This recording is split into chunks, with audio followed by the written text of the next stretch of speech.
오늘 이 시간에는 허락하신 본문의 말씀을 중심으로 은혜의 도구가 된 내 인생의 가시라는 제목으로 함께 은혜를 나누고자 합니다. 사실 오늘 본문 7절에 나오는 육체의 가시에서 가시는 원어로 스콜롭스인데요. 이 뾰족한 막대기를 이야기합니다. 또 뾰족한 창을 이야기하고요. 뾰족한 꼬챙이를 이야기합니다. 우리가 가시하면 제일 생각나는 것이 장미의 가시가 생각나네요. 그렇게 예쁜 그 장미꽃에 가시가 있습니다. 그래서 가끔 그 가시에 우리가 찔리기도 하죠. 또 그런가 하면 생선 요리들이 있지 않습니까? 그러면 구이든지 조림이든지 맛있게 생선을 먹다가도 가시가 목에 걸려요. 주변에서는 그 밥 한 숟갈 그냥 꿀떡 삼키면 쉽게 내려간다. 그게 잘 내려가질 않아요. 그럼 많이 힘듭니다. 또 이사 같은 거 하다 보면요, 가구 이렇게 옮기다 보면 또 가시가 이 손에 또 찔려서 힘들게 합니다. 이 가시는요, 다른 사람들은 잘 몰라요. 안 보여요.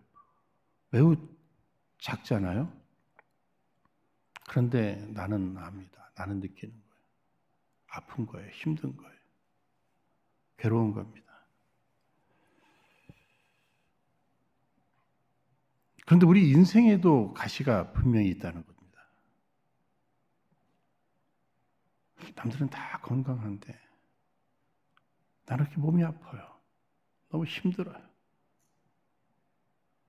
육체의 그 질병의 가시가 분명히 있습니다.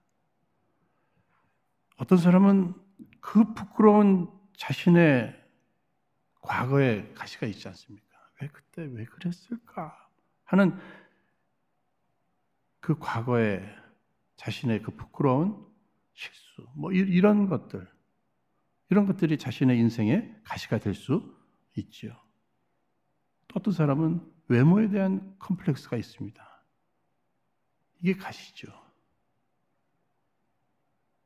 가족 가운데 믿지 아니하는 그 가족이 계속해서 자기를 힘들게 합니다.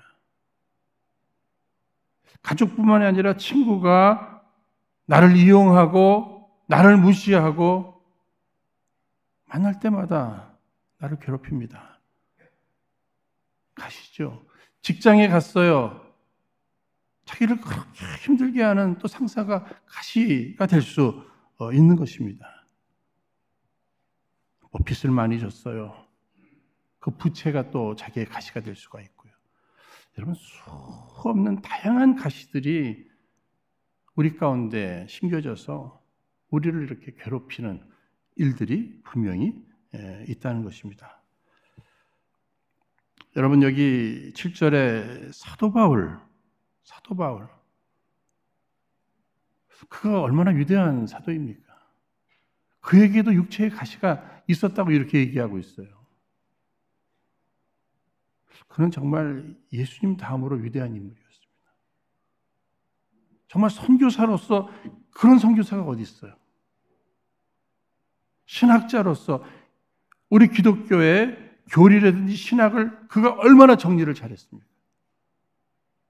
성경 신약 27권 가운데 13권 정도는 그가 기록했습니다. 그런 대사도죠. 그에게 육체의 가시가 분명히 있었습니다.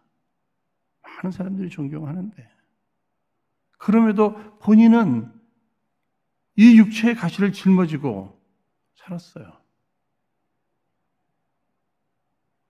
그 육체의 가시가 무엇일까? 정확하게 뭐라고 얘기는 나오지 않습니다. 그런데 때마다 주장이 좀 다릅니다. 이 눈에 문제가 있는 안질이다. 다메섹 도상에서 예수님 만날 때 그 강한 빛과 함께 그가 며칠 동안 실명했잖아요.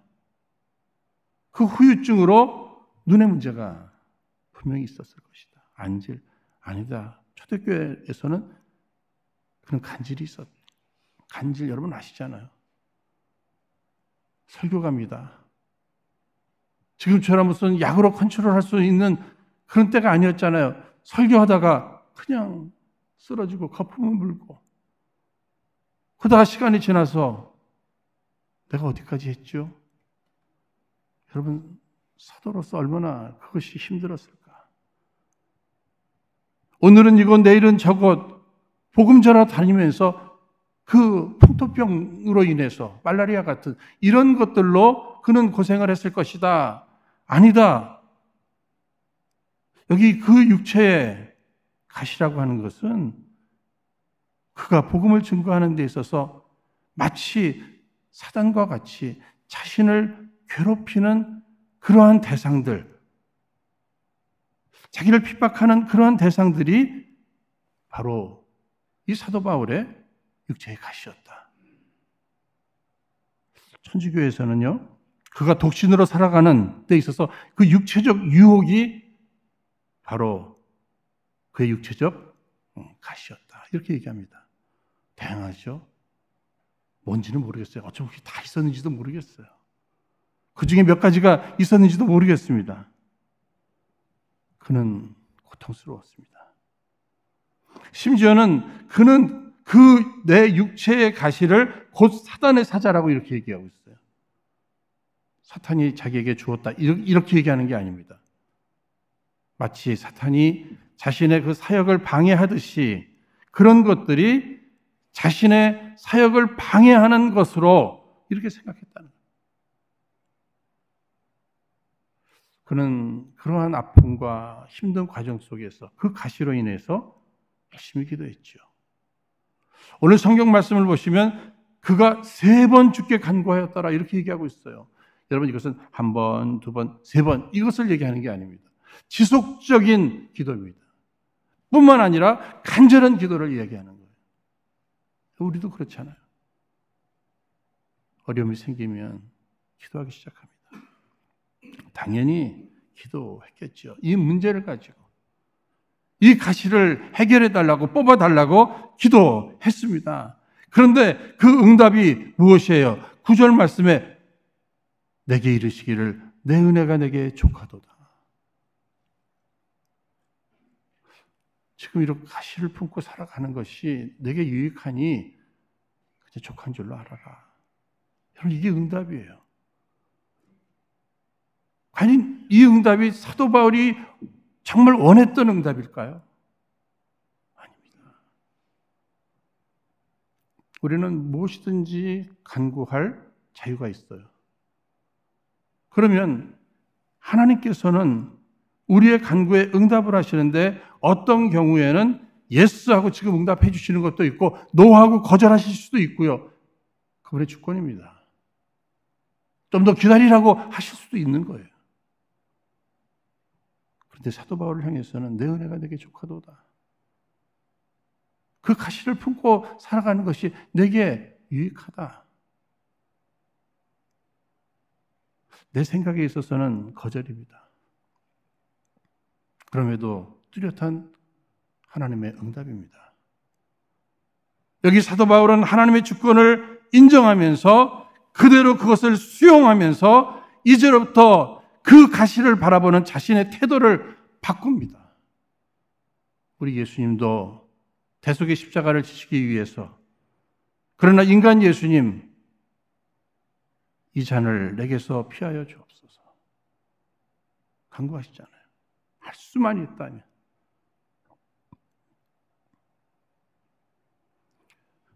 땀방울이 핏방울이 되도록 간절히 기도했습니다.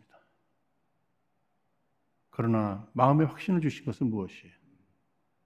십자가 지시는 거예요. 그때부터 그 하나님 아버지의 주권을 신뢰하면서 그대로 받아들이잖아요.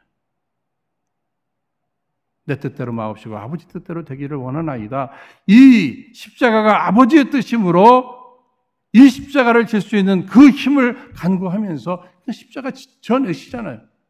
그래서 온 인류 구원의 길을 여시잖아요.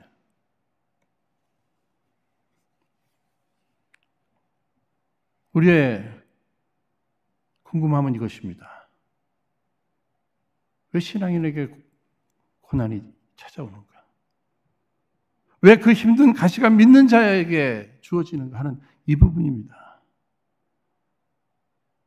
예수님에게도 십자가와 가시가, 바울에게도 우리는 하나님이 전능자이심을 압니다. 하나님께서는 진정한 치유자이십니다. 어떤 부분도 다 회복시켜 주시잖아요. 지금 바울의 그 질병을 치유하지 않으심이 그분의 능력이 없어서가 아니잖아요. 그분은 창조주가 되십니다. 여러분, 인간을 창조하신 하나님께서 인간의 그 한 부분의 그 병든 부분들을, 그 가시들을 뽑아내지 못하시겠습니까?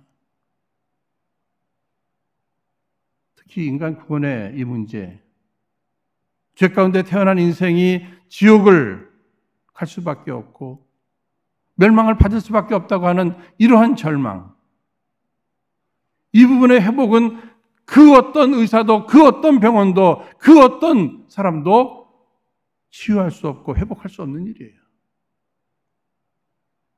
그런데 하나님께서 이 구원의 문제에 우리를 회복시켜 주셨잖아요. 치유해 주셨잖아요. 결국 하나님은 전능자시라는 거예요. 못할 것이 없는 분이셔요.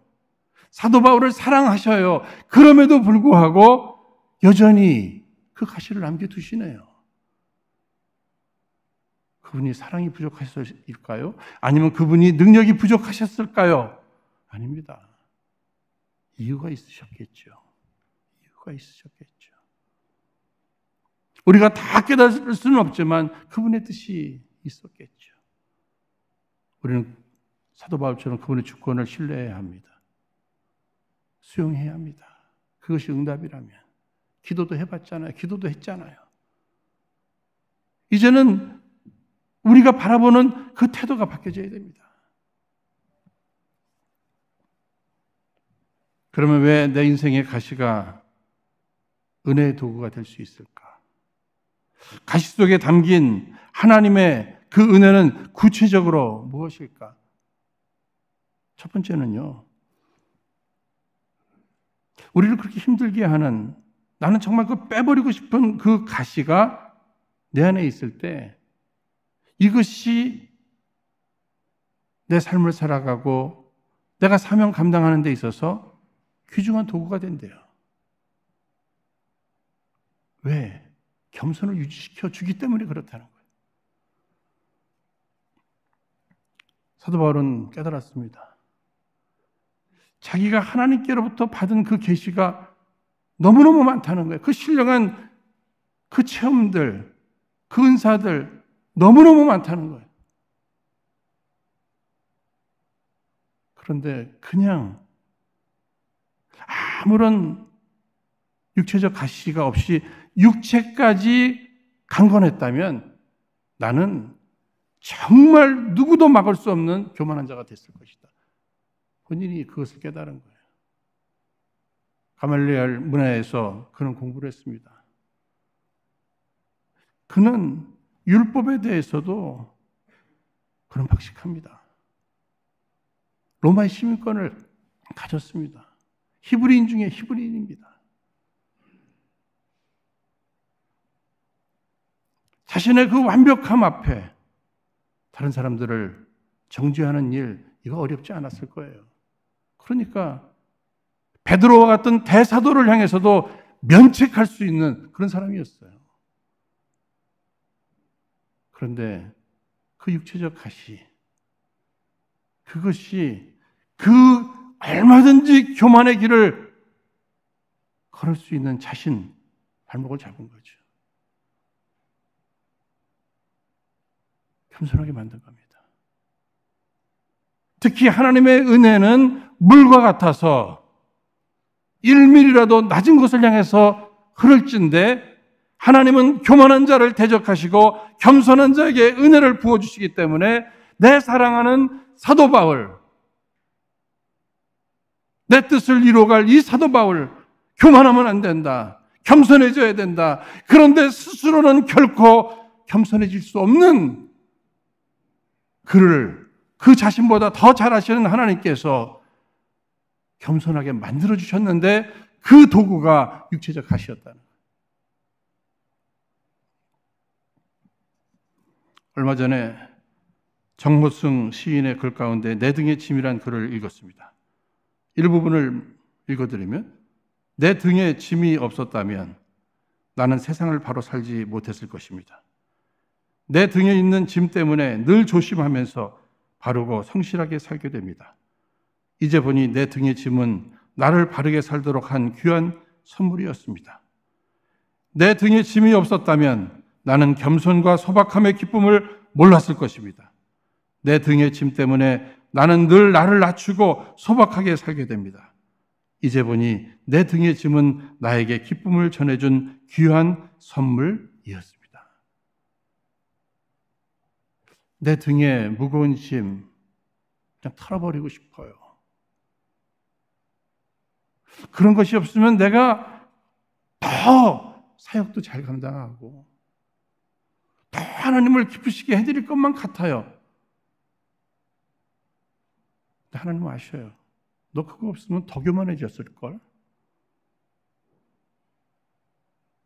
사도 바울에게 있어서 육체의 가시 같은 의미입니다. 그것이 없으면 더 하나님을 위해서 더 힘있게 사역할 것 같았어요. 그래서 힘도 들고 고통스럽고 3번이나 간구했습니다. 지속적으로 힘써 간구했어요. 간절히 간구했어요. 그런데 응답은 내 은혜가 내게 좋거도다. 사도 바울이 겸손해졌습니다. 그냥 놔두면 더 교만해질 그 사람이었는데 겸손해졌어요. 어떻게 바뀌었죠? 나는 사도들 중에 지극히 작은 자라 이렇게 얘기하잖아요. 사도들 중에 다시 말씀드리면 사역자들 중에 내가 지극히 작은 자다. 여러분 겸손하죠? 시간이 지나면서 에베소서에서는 성도들 중에 내가 가장 작다. 이렇게 나는 사역자 중에서만 작은 게 아니라 평신도들과 비교할 때도 나는 작은 자다. 이렇게 자기를 낮춥니다. 더 나가서 그는 디모데전서 1장 15절에서 나는 죄인 중에 괴수다. 그래도 사역자 중에서가 아닙니다. 거기서 멈추는 게 아니에요. 나는 평신도들보다 아니 죄인 중에서도 나는 괴수다. 여러분 낮아져도 이렇게까지 낮아질 수 있을까요? 스스로 이렇게 낮아질 수 있는 겁니까? 낮아질 수밖에 없었다는 거예요.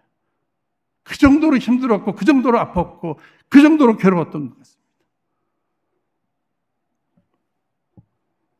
한 신학교 강의실에서 한 학생이 교수님에게 질문을 했습니다. 하나님은 선하신 하나님이신데 왜 인간에게 고통을 허락하십니까? 교수님이 그저 심플하게 대답해 주셨어요. 그렇게 고통이 있는데도 인간이 교만할진데 그 고통까지 없다면 얼마나 교만해질까? 저는 공감합니다. 여러분들은 어떻게 생각하는지 모르겠어요. 저 같은 경우도 마찬가지죠. 저 같은 경우도 마찬가지입니다. 분명합니다. 지혜자는 늘 내 안에 그 가시, 그것이 바로 나를 겸손하게 만들어주는 그 겸손의 그 은혜를 내가 경험할 수 있도록 나를 낮춰주는 귀중한 도구가 되는구나.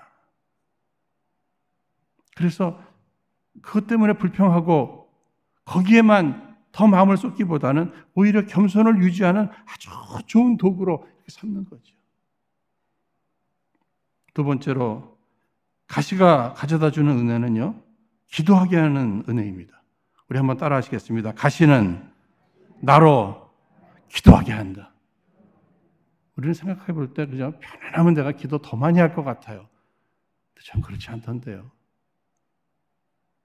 개인적으로나 가정적으로나 교회적으로나 어려울 때 더 많이 기도해요. 분명합니다. 분명해요. 여러분, 마귀는 우리 보고 다 하래요.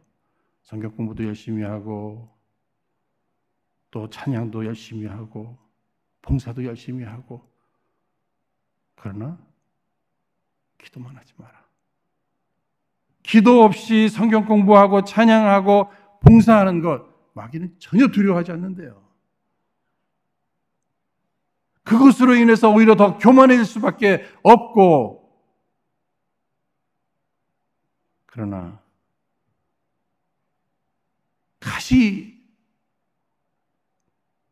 가시로 인해서라도 기도만 할 수 있다면 마귀는 두려워한답니다.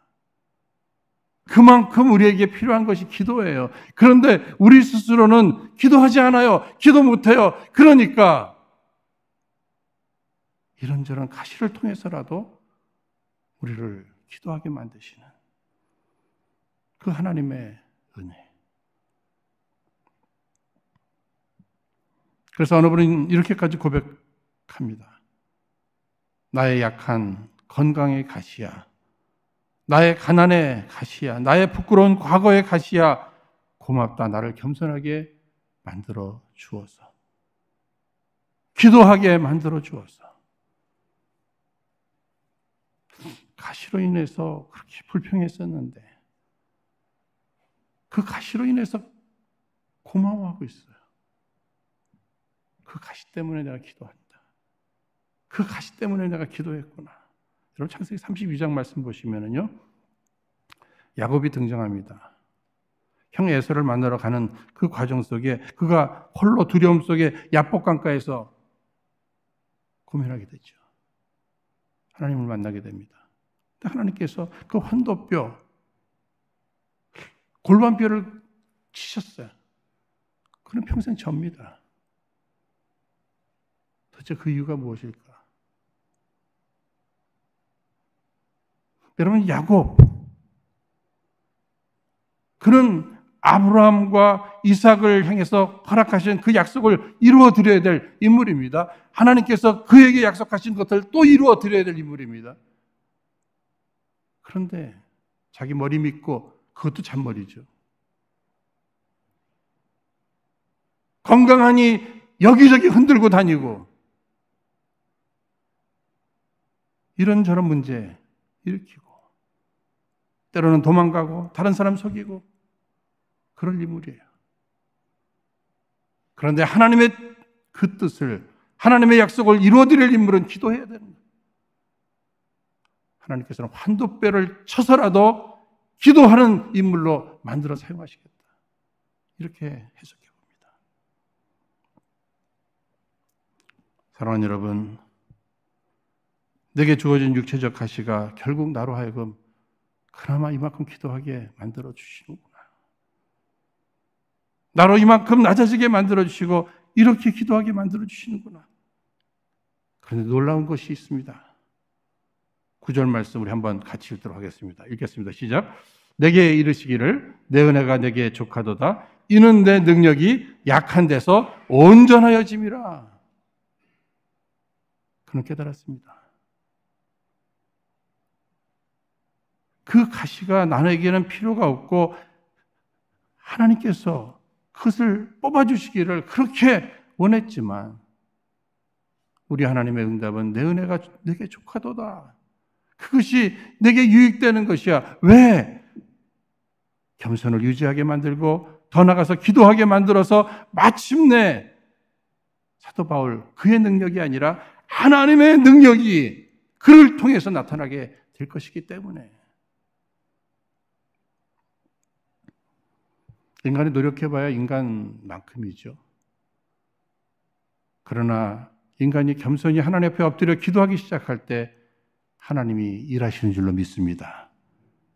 우리 자신을 돌아봐야 돼요. 내게는 어떤 가시가 있지? 내게는 어떤 약한 부분이 있지? 사도 바울은 자신의 그 약한 것들, 이런 것을 잘 알았어요. 그런데 이제는요, 그 약한 것들을 오늘 본문 10절 말씀 또 9절 후반부에 다 보시면요, 자기의 그 약한 것들을 자랑하고 있어요. 자랑. 우리도 여러분 세상 사람들 이렇게 모이면요, 제일 하고 싶은 것이 자기 자랑하는 거죠. 그래서 또 남의 자랑 듣는 게 또 쉽지는 않잖아요. 그러니까 자랑하려면 돈 내고 자랑해 뭐 이런 얘기를 하면요, 돈 내고도 자랑하고 싶어 하는 것입니다. 근데 우리 예수 믿는 사람들은 뭐 돈 내고 자랑 그런 거는 안 하는데, 우리는 은혜라는 단어를 이렇게 좀 쓰면서 은혜로 뭐 내가 뭐 내 비즈니스가 우리 애들이 뭐 이렇게 됐다고 하는데, 잘 들어보면 또 이게 자랑이네요. 그죠? 그 자랑하면서 열심히 감추는 것이 있습니다. 부끄러운 것들. 이런 것들은 언제 튀어나올까 봐. 그런 것들은 잘 조심하잖아요. 그런데 사도 바울은 자신의 그 약한 것들, 가시들, 이런 것들을 오히려 불평하지 않고 감사하고 기뻐하며 자랑하는 모습을 보게 됩니다. 9절 10절 말씀을 여러분 보십시오. 왜 그렇죠? 세상적으로는요, 이 가시는 마이너스예요. 가시는 마이너스입니다. 그러나 하나님 안에서 신앙적으로 보면 이 가시는 내게 플러스이고, 아니 곱하기입니다. 그러니까 이 가시를 무조건 빼내려고만 할 필요가 없는 거예요. 때가 돼서 하나님께서 원하시는 그 뜻을 이루어가는 가운데 빼주실 수도 있겠지만, 오히려 지금 내가 해야 될 일은 무엇일까? 겸손을 유지하고 하나님 앞에 기도할 뿐입니다. 그래서 하나님의 능력으로 오히려 내가 가시가 없을 때보다 더 하나님 앞에 쓰임을 받게 되고, 더 하나님과의 관계가 깊어지는 거죠. 여러분 사역 부분도 그러신 것 같아요. 여러 목사님들의 간증을 통해서도 들어보고, 심지어는요, 여러분 영국의 유명한 요한 웨슬리 목사님은 잘 아시지 않습니까? 훌륭한 어머니 밑에서 잘 자랐어요. 그런데 이 결혼을 했어요. 근데 괴팍한 여자를 만났어요. 집에만 들어가면 괴롭혀요. 아니 때리기까지 해요. 그러다 보니까 이 목사님은 두 가지 변화가 뚜렷이 일어납니다. 하나는 그저 괴로우니까 기도를 해요. 집에 들어오면 계속 찔러대니까 집에 있을 수가 없어서 밖에 나가셔서 복음을 전하러 다니시는 거예요. 그분이 일생에 42,000번인가를 설교를 하셨대요. 하루에 3번씩 설교를 하면서 60km? 매일 정해진 그 설교, 그 많은 설교, 이것을 다 할 수 있었던 이유 무엇일까? 자기에게 있어서는 가시와 같은 아내였다는. 그러니까 어느 목사님께서는 이렇게 표현했습니다. 요한 웨슬레는 집안에 찌르는 가시 때문에 밖에 나가서는 장미꽃을 피우며 향기를 바랬습니다. 오히려 가시가 장미꽃을 피우게 만들고 더 나가서 향기를 바라게 만들었다. 보신 분들도 계시겠습니다만, 제가 지난 주간에 잠시 그 유튜브에서 한국의 유명 개그우먼 김신영 씨, 키가 좀 자그마하면서 아주 재밌게 하시는 분 계시잖아요. 그분이 요즘은요, 얼마 전에는 막 가수로 활동하더니요, 요즘은 이 박찬욱 감독에게 픽업이 돼가지고 아주 영화배우로서요, 아주 얼마나 인정을 받는지 몰라요. 근데 그분이 하시는 이야기를 이렇게 듣는데, 어린 시절에 초등학교 시절에 본인이 이사를 60번을 다녔대. 60번을. 초등학교 2학년 한 학기 동안에 8번을 이사를 했대요. 아버지 비즈니스가 잘못되고 하면서 여기저기 맡겨 다니면서, 그 전국 팔도를 돌아다니면서 그가 맡겨져서 사는 거예요. 여러분 어린 시절에 그 랭귀지 습득이 좋잖아요. 해외는 한 번도 안 나갔으니까 외국어는 하나도 몰라요. 그런데 한국 팔도 사투리를 다 알아요. 그는 능숙한 거예요. 또 적응력이 어디든지 적응을 해요. 가수에다 놓던 뭐 개그 음원으로 놓던 영화배우 던져만 놓으면 거기서 살아남는 거예요. 적응력.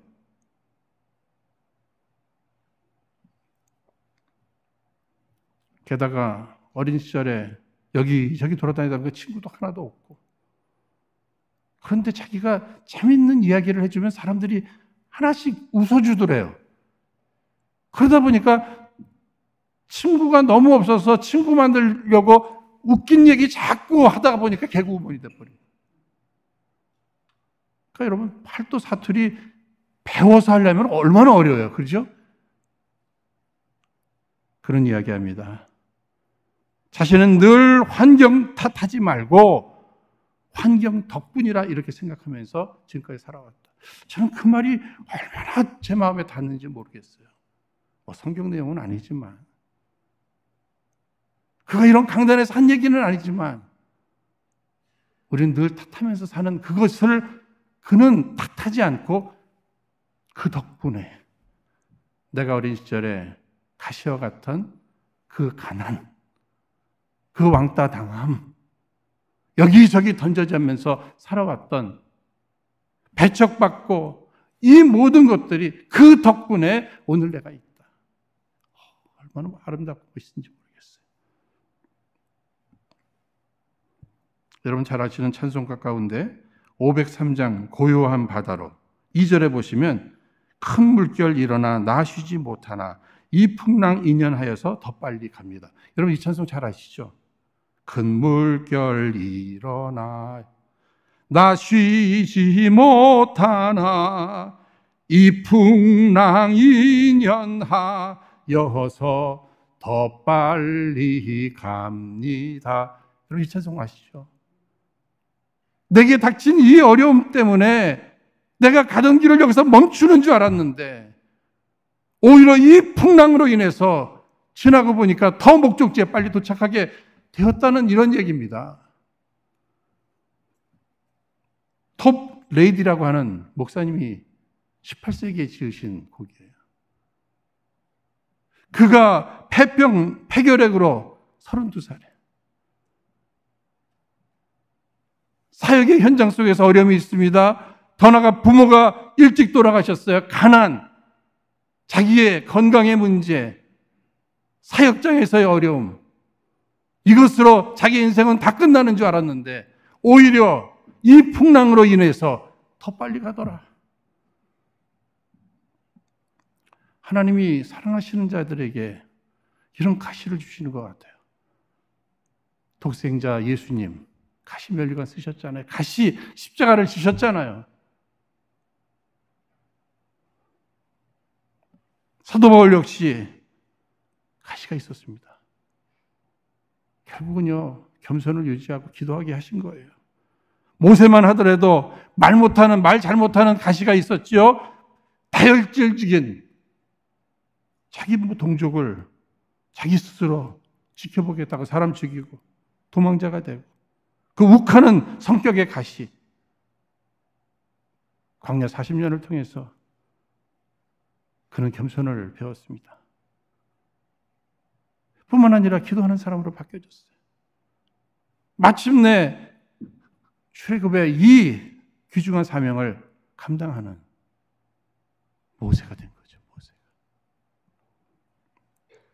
우리를 힘들게 하는, 그래서 어떻게 해서라도 빼버리려고 하는 그 가시, 그것이 나를 살렸다. 나를 살렸다. 구약성경 아가서 2장 2절에 이런 구절이 있습니다. 여자들 중에 내 사랑하는 가시나무 가운데 백합화 같구나. 여러분, 가시나무 가운데 백합화, 바람이 불면 어떻게 될까요? 이리저리 흔들리면서 가시나무에게 찔리겠죠? 어떤 일이 벌어지죠? 백합화 향기가 더 나더라 이거예요. 우리 안에 이런저런 가시들이 외부적으로 내적으로 나를 힘들게 하지만 진정한 크리스천은 그 찔림을 통해서 오히려 향기를 바라는 이런 백합화와 같은 이러한 삶을 살아가야 한다고 하는 사실입니다. 누구나 각기 다른 가시가 우리를 힘들게 합니다. 여러분의 가시는 무엇입니까? 그것 때문에 불평하셨습니까? 괴로운 것은 사실입니다. 현실입니다. 가시까지도 감사하면서 그 가시로 인해서 겸손을 유지하고 더 하나님 앞에 엎드려 기도하는 가운데 주께서 우리를 통해서 이루실 그 역사를 향해 더 빨리 가는 귀중한 하나님의 자녀들, 백성들, 우리 은혜로 온 가족들 되시기를 주의 이름으로 축원드립니다. 시간 허락하신 말씀 붙들고 함께 합심해서 기도하겠습니다. 거룩하신 하나님 아버지, 저희들 지금까지의 삶을 살아오면서 내 안에 있는 각기 다른 가시들로 인해 불평하고 원망하며 그저 하나님께 빼어만 달라고 간구하였습니다. 그럼에도 주께서 우리에게 계속적으로 허락하신 그 깊으신 뜻, 겸손을 유지시켜 주시며 또한 간구케 하심으로 주님의 은혜의 능력을 날마다 더욱 힘있게 하시는 주님의 뜻을 저희로 깨닫게 하시오니 참으로 감사를 드립니다. 그러므로 저희들 이제는 내 안에 있는 가시까지도 감사하고 가시까지도 기뻐하고 자랑하면서 날마다 우리 주님의 주권을 인정하고 승리하는 삶, 주님의 뜻을 이루어가며 마침내 우리 하나님의 영광을 올려드리는 삶을 꼭 살아가게 하여 주옵소서. 모든 것 가시까지도 감사하옵고 예수님 이름으로 기도하옵나이다. 아멘.